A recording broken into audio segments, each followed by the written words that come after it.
ay para lang po sa ating Panginoon. Amen. Wala na pong iba. Praise the Lord. Sino pong excited na makinig ng salita ng Panginoon? Excited na po ba tayo? Amen.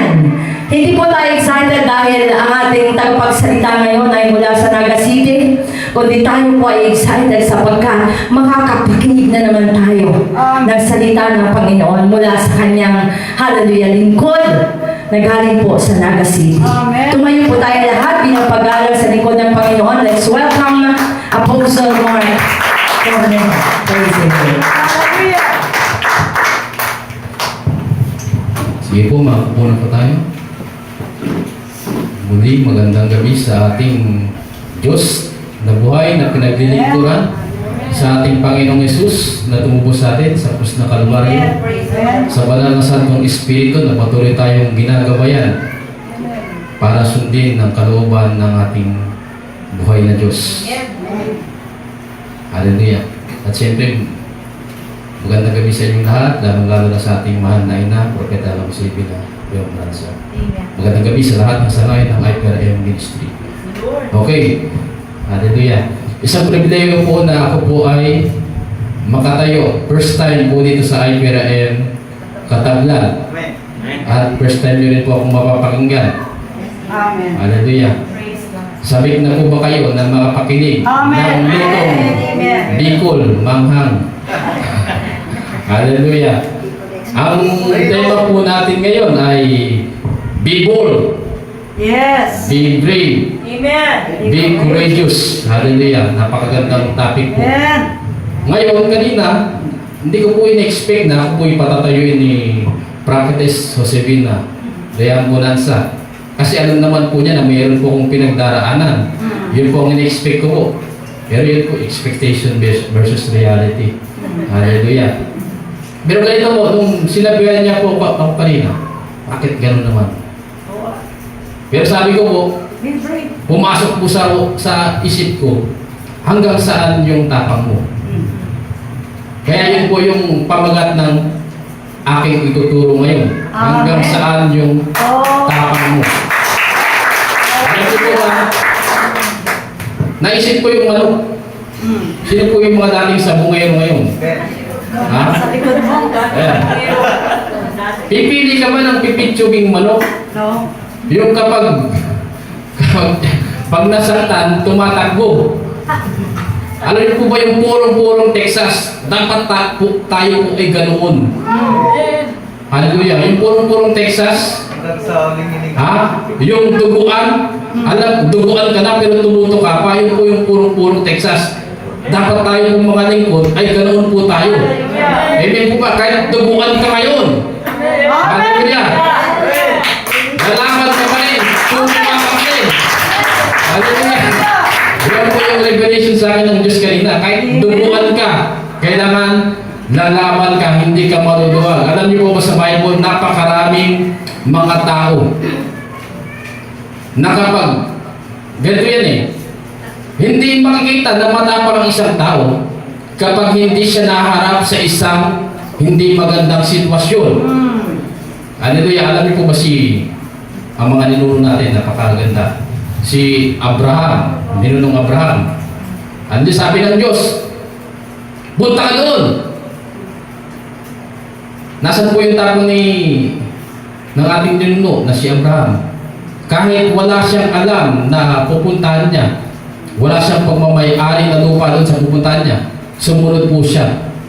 Amen po ba? Kung tayo po kaya, siguro maduduwag na tayo. Sino pa? Sila Shadrach, Meshach, Abednego.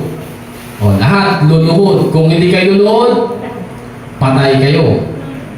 Nagpagawa si Haring Nabucodonosor ng rebulto. Sabi, luhod kayo lahat. Kapag hindi kayo lumuhod, patay kayo. Nasaan ang tapang mo? Hanggang saan ang tapang mo?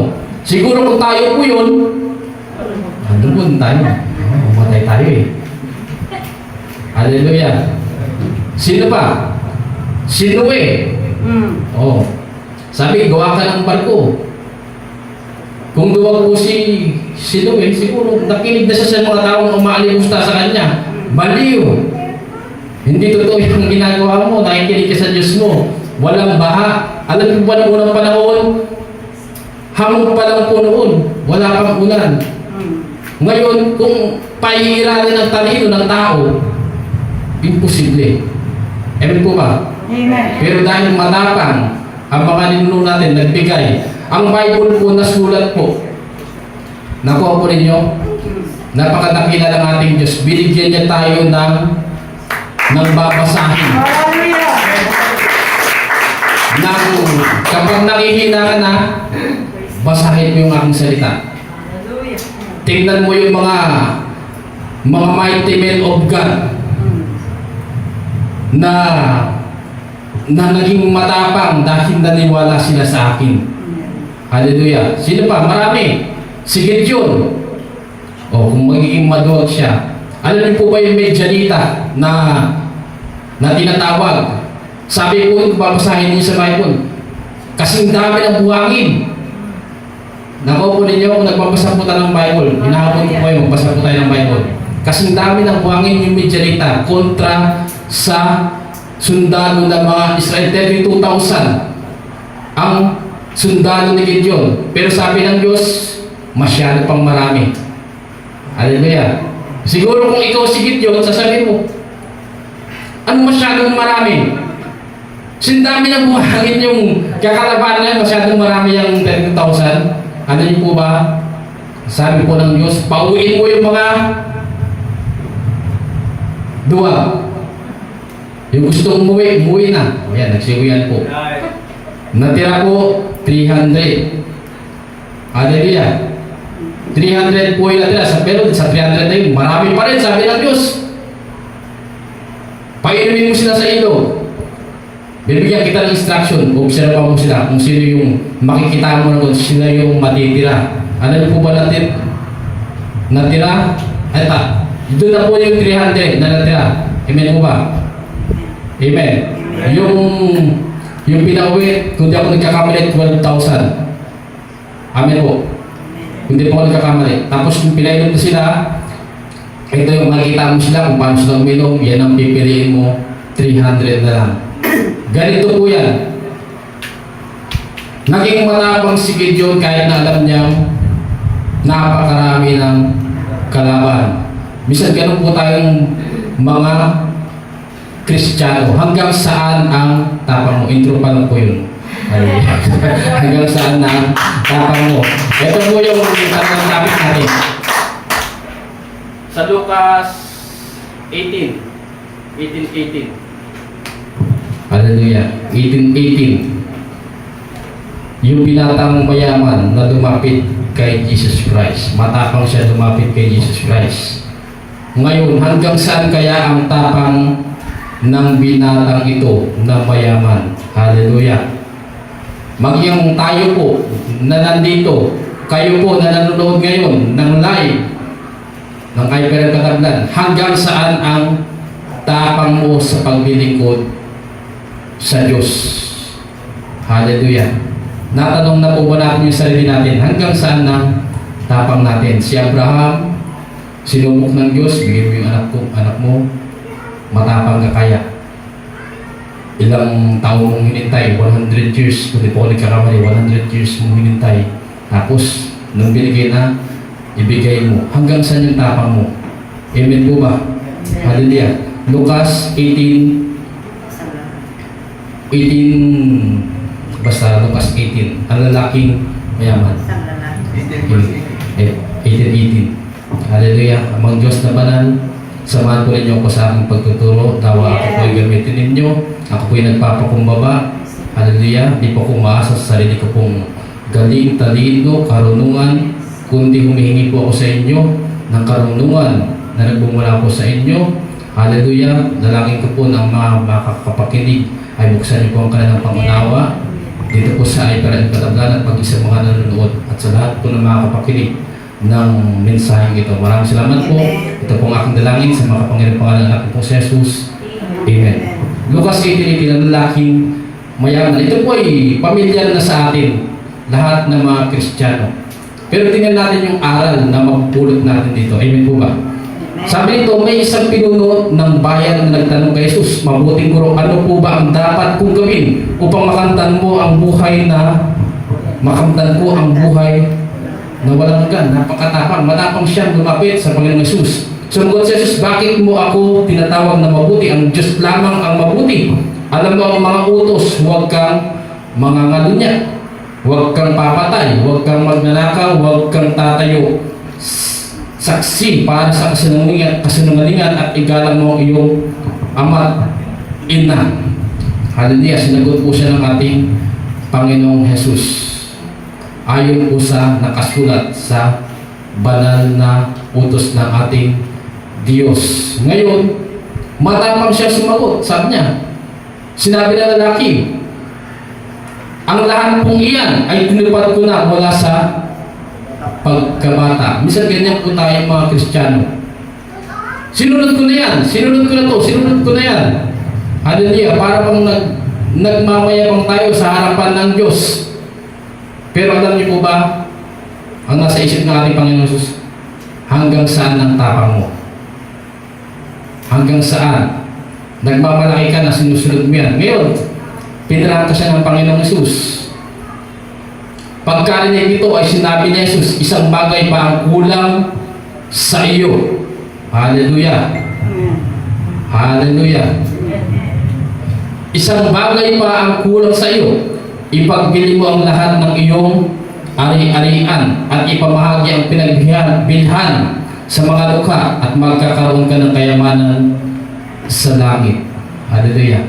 Nakuha na po ba kung bakit pinamagatan ko po ito hanggang saan ang tapang mo?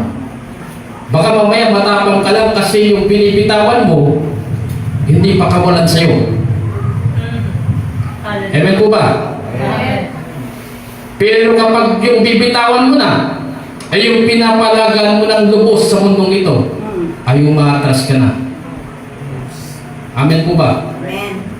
Baka pag ang bibitawan mo na, asawa mo na, ayaw mo na. Asawa ko na pinag-uusapan dito. Hallelujah. Baka pag pinag-uusapan, Boyfriend. Boyfriend mo na, ayaw mo na. Oh God. Hindi ako mabubuhay kung wala siya. Oh, huh? Hallelujah. Baka pag pinag-uusapan, trabaho mo na. Nag-aral ako ng 10 years, pagiging doktor. Give up. Hallelujah. Hanggang saan ang tapang mo? Hallelujah. Texas ka ba? Na Kristiyano? Nakapag nakaramdam ng sakit? Hallelujah. Sa Bible po, ganito po. Merong tagpo na umuo, pero sumunod. Meron po tagpo na humindi. Ay, may tagpo na humindi siya, pero sa kabila ng humindi siya, sumunod pa rin siya. May tagpo po na umuo siya, pero hindi siya sumunod. Nasaan po tayo doon na Kristiyano? Dapat doon po tayo sa kahit na negative na yung sinabi mo, pero sa kabaligtaran noon, pumunta ka pa rin. Amen po ba? Sabi po ng Panginoon, sino ang masigit doon? Sa loob ng church, hallelujah, maraming nagsabi, Kristiyano ako. Nakuha po ninyo? Marami ang nagsabi, Kristiyano ko, nananatili ako. Pero, matapang kang, sabi ko nga sa isang comment gabi, matapang kang manatili, pero hindi ka matapang sumunod. Nakuha po ninyo? Kapit na kapit ka, hindi ako alis, hindi ako alis. Pero yung mga napapakinggan mo sa loob ng church, hindi mo ginagawa.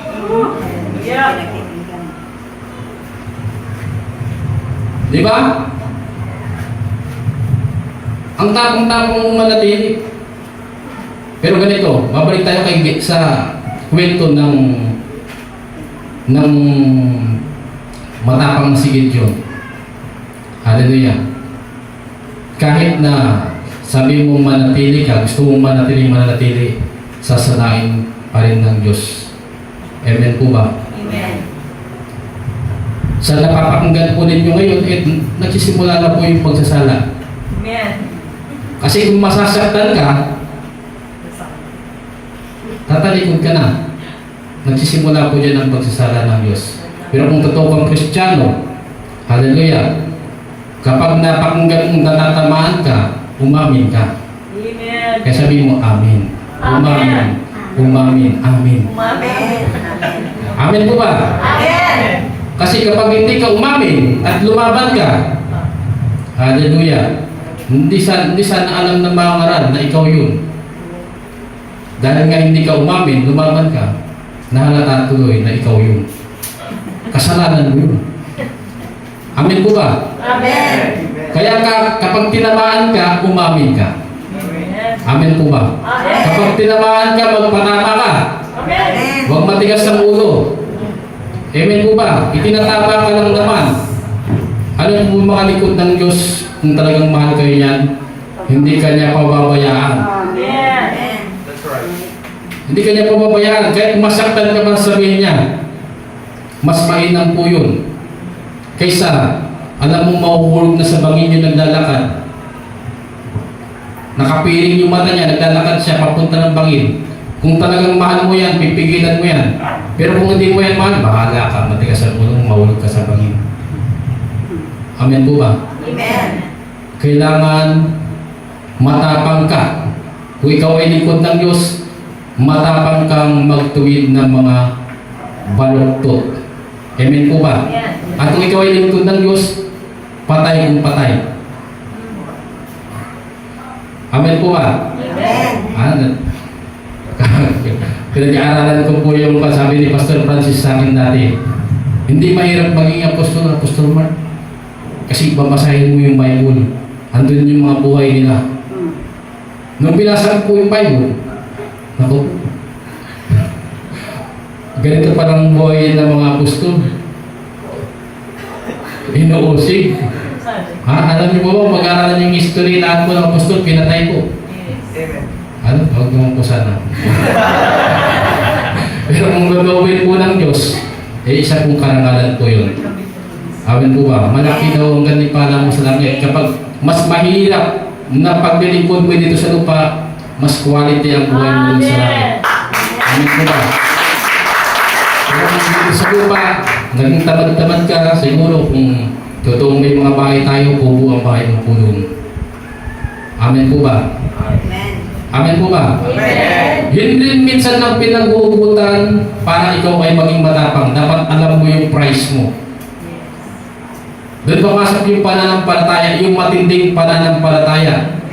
Kailangan alam mo yung price mo. Hindi ko bibitawan ito kasi alam ko yung price ko. Amen po ba? Amen. Normal minsan sa isang lingkod ng Diyos, pinanghihinaan ng loob. Hallelujah. Sinasabi ko sa sarili ko, hindi ka nag-iisa. Kung pag-aaralan mo ang Bible, si Propeta Elijah, kaya nga papasalamat po sa Diyos binigyan niya tayo ng banal niyang salita. Na dito pag binasa mo itong buhay na aklat, hindi ka mamamatay kundi mabubuhay ka. Kapag nangihina ka, may problema ka, may sakit ka, basahin mo to. Manalangin ka. Hindi yung kapag problemado ka, ayaw ko na magbasa. Ayaw ko na manalangin. Ayaw ko na magpuri. Hindi po ganoon. Para ikaw ay maging matapang, kahit problemado ka, kahit duguan ka, tuloy pa rin. Kaya nga po, unstoppable. Amen. Kahit bumabagal ka minsan, kahit minsan mabilis ka. Minsan bumabagal ka kasi may naging mabigat sa'yo. Pero kapag hindi ka huminto, unstoppable. Amen po ba? Amen. Minsan nagpahinga ka, hindi po ibig sabihin huminto ka kasi nagpahinga ka lang. Thank you, Jesus. Amen po ba? Amen. Si Pastor Mark po, Apostol Mark, ilang beses na po nag-backslide. Ang history po ng buhay ni Apostol Mark, hinuhuli po ako ng Diyos, lagi po akong pinapatira sa mga church. Pero ako po, takas-takas po. May pagka-Jonas. Hanggang sa nahuli po ako. Huli ka. At ngayon, muntik na naman tumakas po. Pero sabi, hindi ka na makakatakas. Amen. Kailangan mong maging matapang. Yes. Amen po ba? Amen. Amen. Amen. Sa Bible po, nanghina si Prophet Elijah. Pero sabi ng Diyos, 7,000 pa na propeta ang katulad mo. Amen po ba? Natitira. Kasi akala ni Prophet Elijah, nag-iisa na lang siya. Nakuha po ninyo? Akala niya, nag-iisa na lang siya. Tinutugis ako yung mga tao na pinagsusubukan mo. Sabi niya sa Diyos, yung mga tao na minamahal mo, na sinusubo mo ako doon para mag-prophesy sa kanila, gusto nila akong patayin. Pero sabi ng Diyos, hindi ka nag-iisa. Meron pang 7,000. Hallelujah. Sino pa ba ang nanghina? Si Apostol Pablo. Yan.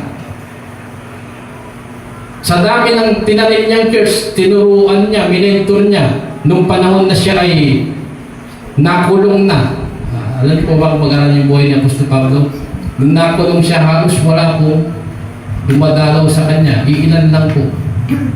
Pero nung panahon po na yun, ang pakiramdam niya, kung basahin niyo yung may aklat po yan na nagsasabi siya, iniwan na ako ng lahat. Amen po ba? Pero tuloy pa rin po. Nagbabasa pa rin siya sa loob ng kulungan. Amen po ba? Nagsusulat pa rin. Sinusulatan niya yung mga iglesia sa Pilipos, sa Efesos, sa Galacia. Hallelujah. Tuloy lang po. Sino pa ba? Nakalimutan ko yung mga parang nag-iisa na siya. Jesus. Panginoon. Ang Panginoong Jesus. Hallelujah. Amen. Yun yung pinakasentro, ang Panginoong Jesus. Pinalikuran. Sa lahat ng 12 disipulo niya, nung inaresto na siya, nagsitakbuhan po. Hallelujah. Minsan ganyan po, ang lingkod ng Diyos, ipaparamdam sa iyo yung sakit. Amen po ba? Bakit kailangan mo maramdaman yung sakit? Para maramdaman mo yung puso ng Panginoong Jesus. Nakuha po ninyo? Amen. Imagine po, yung pakiramdam ng Panginoong Jesus nung nakapako siya. Pinapanood siya ng mga taong iniligtas niya. Pinagtatawanan, dinuraan, kinukot siya. Kung ikaw ay Diyos, totoong Diyos, bumaba ka dyan. Kung tayo po kaya ang Panginoong Jesus, ano po ang pakiramdam natin nung nakabilin tayo sa krus na yun? Ha? Kung tayo po kaya yun. Kaya po pag tayo po ay likod ng Diyos, nakaranas po tayo ng ganoon. Minsan parang iniiwan ka, hindi mo, yung mga minamahal mo, hindi pinaramdam na mahal ka rin. Nandun ka, na ipinapaunawa sa iyo na ang sitwasyon ng Panginoong Jesus nung nasa krus siya ng Kalbaryo. Amen po ba? Pero kahit na ganoon, hallelujah, ano pong ginawa ng Panginoong Jesus? Ama ko, patawarin niyo po sila, hindi nila alam ang kanilang ginagawa. May itinuturo po ang Diyos sa mga lingkod ng Diyos. Kailangan ganun din po ang sabihin natin. Patawarin niyo po sila, hindi nila alam ang kanilang ginagawa. Kailangan maging matatag po tayo. Hallelujah. Tularan po natin, para tayo maging matatag, tularan natin ang Panginoong Jesus. Kaya tuloy po natin ito sa hanggang saan ang tapang mo. Hallelujah. Yung lalaki mo, nung narinig niya, nakita ni Jesus na nalungkot ang lalaki, kaya sinabi niya, napakahirap para sa mga mayayaman ang makapasok sa karyan ng Diyos. Take note po, hindi po lahat ng mayaman. Amen po ba? Ganda sa langit. Kasi baka misinterpret ito eh. Mayaman ako. Hindi Hindi na ako mapupunta ng langit. Ang lahat po nagpupunta nang di makapunta ng langit, yung mga mayayaman na minahal ang kanilang kayamanan. Pero yung mga mayayaman na ginawa niya number 2 yung yaman niya at ginawa niya number 1 ng Diyos, pasok po sa langit po yun. Amen po ba? Amen. Alam niyo po ba lahat ng bagay dito sa mundo natin, eh yan po yung nagpapabigat para tayo ay makarating ng langit. Para mas lalo po ninyo maunawaan, yung isang lobo, hallelujah, hindi siya lilipad. Yung lobong lumilipad, Hindi siya lumilipad kapag nakakabit siya sa isang mabigat. Amen po ba? Hindi siya nataas doon sa langit. Kaya para siya ay lumipad papunta langit, kailangan siyang kalagan. Makawala doon sa nagpapabigat sa kanya. Amen po ba? Amen. Ganun po tayong Kristiyano. Minsan kailangan, at hindi lang minsan, madalas, dapat talagang buhay po natin yun. Pag sinabi ng Diyos, bitawan mo yan. Huwag po tayo magmatigas. Hanggang saan ang tapang mo. Yung sa mayamang lalaki na ito, nagpapabigat sa kanya, yung kayamanan niya. Yan yung sinabi ng Diyos, bitawan mo yan. At pagkatapos mong bitawan yan, sumunod ka sa akin. Amen. Naging matapang po ba yung lalaki? Hindi siya naging matapang. Amen po ba? Ngayon, sabi po ni Apostol Pedro, sinabi naman ni Pedro, tingnan po ninyo, hallelujah, iniwan na namin ang aming mga tahanan at sumunod sa inyo. Nakuha po ninyo. Ano po bang sabi sa Mateo 18? Gawin ninyong alagad ko ang lahat ng mga bansa. Lahat ng ibig sabihin, lahat po tayo kailangan maging alagad ni Kristo. At para tayo maging alagad ni Kristo, may katuruan po si Kristo kung paano tayo maging alagad niya. Amen po ba? Amen. Kailangan mamatay po tayo sa ating sarili. Kailangan talikuran. Kapag sinabi ng Diyos, talikuran mo ito, kaya mo yung talikuran. Yan pong alagad ni Kristo. Kaya nga ang pamagat, hanggang saan ang tapang mo. E paano kung yung sinabi sa iyo ng Diyos, natatalikuran mo, bibitawan mo, yun yung pinakamahalaga sa iyo. Hanggang saan ang tapang mo. Kaya mo pa rin kaya sumunod. O pinipili mo lang yung pagsunod. Kaya ko pa ito eh. Ito, kaya ko pang bitawan. Ito pa. Pero pag, yun nga, kapag asawa mo na, boyfriend mo na, alaga mo ng hayop, trabaho mo na, karir mo na, labahan daw. Di ba? Bigla kang umaatras hanggang saan ang tapang mo. Amen po ba? Hanggang saan ang tapang mo? Matapang ka pa rin kaya kapag ang pinapabitawan na sa'yo ng Diyos ay yung mahalaga sa'yo. Tumulad po tayo kay sa ninuno natin na si Amang Abraham. yung pinapahalagahan niya, nag-iisang anak, si Isaac. Ha? Ialay mo sa akin yan, patayin mo. Siguro naman kung tayo po yung makakapagsalita na tayo ng one. Tagal kong hinintay ito eh. Araw, Brother John May.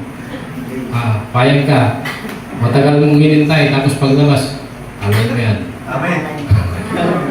Matali sa salita, pero kilala natin ang sarili natin. Amen po. Amen. Sa totoong madali kong magsalita, Pero mahirap gawin. pero mahirap kong gawin. Amen po ba? Amen. Pero, ganito, kapag nasa iyo ang malalasan ng Espiritu na isinubo ng Panginoong Yesus nung umakyat siya, kaya po natin kung hindi po matigas ang ulo natin. Minsan kaya naman talaga ng tao eh. Kaya nga bumaba ang Panginoong Yesus eh. Para tuparin lahat ng mga utos. Para masabi yan na pagtagumpayan dito, ibig sabihin kaya nyo rin. Nakuha po ninyo? Amen. Kaya siya bumaba dito sa lupa para ipamukha sa mga tao na kala mo pa hindi nyo kaya, eh nakaya ko. Nakuha po ninyo? Amen. Amen. Kaya niyong, may kapangyarihan pong isusumbat po ng ating Panginoong Yesus yan. Kasi nung nabuhay po siya dito sa lupa, wala siyang pinagkaiba sa pakiramdam po natin bilang tao. Tao. Correct. Nagugutom din siya, inaantok din siya, Correct. nauuhaw din siya, napapagod din siya. Amen. Pero kahit na taong-tao siya, kinaya niya. Amen. Praise God. At isa pa, nilikha tayong kalarawan ng Diyos. Nakuha po ninyo? Amen. Huwag mong sasabihin, tao lang ako. Hindi ka tao lang. Sa larawan ka ng Diyos. Nakuha po ninyo? Amen. Praise God. Kailangan maging matapang po tayo. Sa panahon na tayo ay dumaraan sa pagsubok, problema, kagipitan, ikaw ay duguan, minsan doon po talaga dapat lumabas yung tapang. Alam niyo po ba,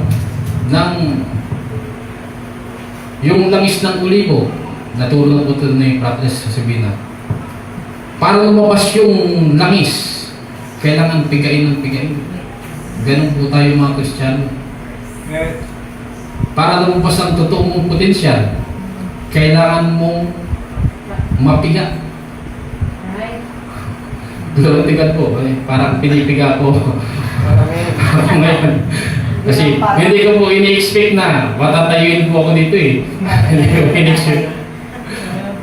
Ayun. Lumalabas po yung langis. Amen po ba? Amen. Amen po. Amen. At nawa po ay sa mga narinig po ninyo ngayon ay nalalangisan po kayo. Amen. Hallelujah. Glorified po. Nawa po ay meron po kayo natutunan. Yes. Dahil yung mga dumadaan sa pagsubok na nabibigyan ng pag-asa na na-encourage, kaya nga, be courageous. Tama po ba yung English ko? Mahina po ko sa English. Be courageous. Be courageous, siguro galing po dun yun, courage. Be courageous. At teacher po nasa likod ko. I-correct po rin niyo ako. Be courageous. Dapat magaling ka mag-encourage. Amen po ba? Kapag tumayo ka dito, yung mga nakikinig sa iyo, hindi pinanghihinaan, kundi tumatapang. Amen. Nagkakaroon sila, nakakita sila ng liwanag. Na, dapat pala hindi ako ganito. Kahit na dumadaan ka sa pagsubok, yung itsura mo, maganda pa din. Pogi pa din. Amen po ba? Hindi halata. Sa isang Kristiyano dapat hindi mahalata. Amen po ba? Kahit gutom ka, dapat hindi halata. Amen po. Matapang ka pa rin. Amen. Sa lahat ng aspeto ng buhay mo. Okay. Balik po tayo dito. Mapagalitan mo ako. Sinabi naman ni Pedro, tingnan po ninyo, iniwan na namin ang aming mga tahanan at sumunod sa inyo. Ganun po katapang ang mga lingkod ng Diyos, Apostoles. Hallelujah. Mga fivefold ministry, dapat ganyan katapang. Kaya mong iwanan ang lahat sa iyo. Kaya mong mamatay sa sarili mo. Amen po ba? Amen. Yung mapalad po tayo, meron po tayong lingkod ng Diyos, Propeta Josefina Liabonanza, sinabi po ng Diyos sa kanya, punta ka Ipugaw. Hindi mo kasama ang kawalya mo. Iniwan ko, pamilya niya. Iniwan niya po. Kahit anong hirap. Di po ba? Ganyan po ang mga malatapang. Iniwan. Yari. Amen po. Amen. Si Pastor Mark po sabi, punta ka Bicol. Ang pinagkaiba po namin, kasama po ang pamilya po. Kung nalaman ko yung kwento ng ating propeta o si Bilan, mapalad pa pala ako, sabi ko. Siya, hindi kasama, ako kasama ko. Di po ba? O yung bagong panganak po yung anak ko. O, punta po akong Ipugaw. Ayun, asawa ko po. Punta po ng Ipugaw dahil may fasting po. Iwan. Ilang araw pa lang po. Punta po. Glory to God po. Hindi Hallelujah. ko po yan sinasabi para buhatin ko po yung bangko. Yung sarili ko po ang bangko. Sinasabi ko po yan para meron po kayong sabi po ni Apostol Pablo, tularan ninyo ako. Amen. Yan pong sabi ng Apostol Pablo. Hindi po sa pagbubuhat ng sariling bangko. Amen. Kundi sinasabi niyo po yung testimony mo para patularan ng mga taong nakakapakinig. Hallelujah. Amen po. Glory to God. Verse 29, sinabi sa kanila ni Jesus, ito pangako to eh. Kaya nga sabi ko, dapat alam mo yung price mo para maging matapang ka. Amen po. Sinabi sa kanila ni Jesus, tandaan ninyo, kapag iniwan ninuman ang kanyang tahanan, asawa, mga kapatid, mga magulang, o mga anak, alang-alang sa kaharian ng Diyos. Hallelujah. Ito yung price. Tatanggap siya ng higit pa sa panahong ito. At sa panahong darating, tatanggap siya ng buhay na walang hanggan. Amen. Praise the Lord. Hallelujah.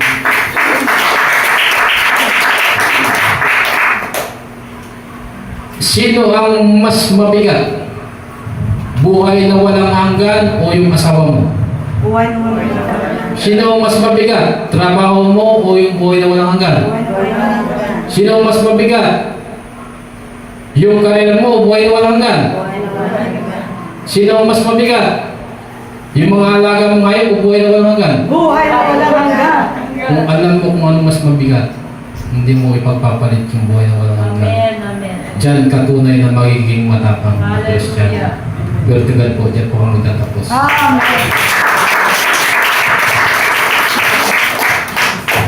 Amen. Palakpakan tayo ang pwede maminsan. Iyan po tayo.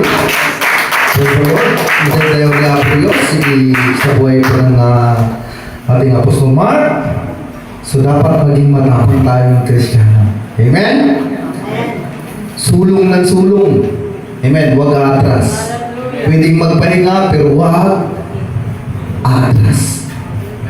Amen? Praise the Lord. So habang nagpipreach po siya, naalala ko si Pedro, si Simon Pedro. Nung sinabi ng Lord, darating yung panahon na ako'y tutugisin o huli. Sabi ni Simon Pedro, hindi pwedeng mangyari yan. Dadaan muna sila sa ibabaw ng aking bangkay. Wow! Ang tapang. Praise the Lord. Pero matapang pa rin siya dahil nung aktong hinuli ko ang ating Panginoong Isus. Amen. Tinagpas niya yung tainga ng isang punong parit. Amen. Pero dumating po yung panahon na siya po'y natakot. Amen. Nung time na nakita niya ang ating mahal na Panginoong Isus na pinapahirapan at wala nang magawa. Amen. 3 beses niyang ipinagkaila ang ating mahal na Panginoong Isus. Kakamsahan, diretso tayo parang serbihin na po Diyos. Amen? Nawag sila, diretso na ito tagserbihin niya po. Amen? Kahit puro talbos ng kamuti yung ulam, diretso pa rin sa paglilingkod sa Diyos. Amen. Amen? Kahit na inaatake ka ng kapitbahay mo, diretso pa rin ang paglilingkod sa ating mahal na Panginoon Jesus. Bakit? Hindi sila yung makapagliligtas sa iyo. Amen? Kundi ang iyong pananampalataya at paglilingkod mo sa ating Diyos na buhay. Amen? Amen? O rin na nabalbanog kahit pagod. Amen? Pag may gawain, punta po tayo. Pagsumikapan po natin dumalo sa gawain po ng ating mahal na Panginoon. Amen? Ano pa? Pag hinuusig tayo, anong sabi po sa banal na kasulatan? Mapalad ang hinuusig. So pag ganun, ibig sabihin, ikaw ay fruitful na Kristiyano. Amen. Ikaw ay mabunga. Pag palagi kang hinuusig, palagi kang Tagalog mo? Kinukot siya, pinagtatawanan. Ibig sabihin nun, ikaw ay mabunga na Kristiyano. Amen. Parang puno yan ng bunga ng punong kahoy. O bunga ng mga puno ng mangga. Pag maraming bunga yan, gustong-gusto ng mga bata na binabato. Diba?